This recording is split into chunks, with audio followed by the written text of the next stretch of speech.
اعوذ باللہ من الشیطان الرجیم بسم اللہ الرحمن الرحیم صلی اللہ علیہ حبیبہ وآلہ وسلم۔ تو گائز، پچھلی جو میری ویڈیو تھی اس میں نظم کی موضوعاتی لحاظ سے پہلی دو اقسام حمد اور مناجات کا تعارف پیش کیا گیا تھا۔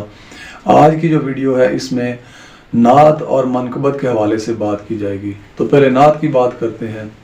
نعت بڑی مشہور صنف نظم ہے۔ نعت کے لغوی معنی وصف کے ہیں، مگر یہ جو صنف نظم ہے یہ خاص نبی پاک صلی اللہ علیہ وسلم کی ذات کے لیے ہے۔ تو نعت ایسی صنف نظم ہے جس میں حضرت محمد صلی اللہ علیہ وسلم کے اوصاف کو بیان کیا جاتا ہے۔ اس کے لیے حمد کی طرح اردو میں کوئی خاص بحر اور وزن مقرر نہیں ہے، مگر اردو شاعری میں اسے خاص مقام اور مرتبہ حاصل ہے۔ تو مولانا الطاف سنہالی کی مشہور نعت جو ہے اس کے اشعار بچے بچے کو یاد ہیں۔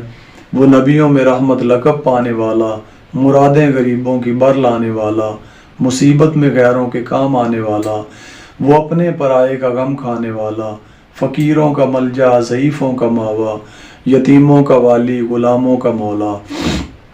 اسی طرح ظفر علی خان کی ایک نعت جو ہے اس کے مشہور اشعار ہیں: دل جس سے زندہ ہے وہ تمنا تم ہی تو ہو، ہم جس میں بس رہے ہیں وہ دنیا تم ہی تو ہو، سب کچھ تمہارے واسطے پیدا کیا گیا، سب غایتوں کی غایت اولا تم ہی تو ہو۔ تو اگلی جو صنف نظم ہے وہ ہے منقبت۔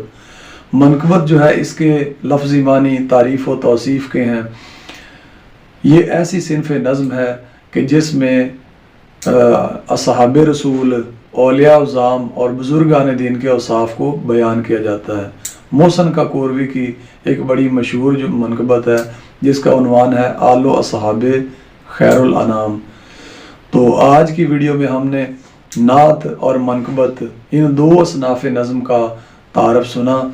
اگلی ویڈیو میں انشاءاللہ ہم قصیدہ اور غزل ان دو مشہور اصناف نظم کے بارے میں پڑھیں گے۔ السلام علیکم ورحمۃ اللہ۔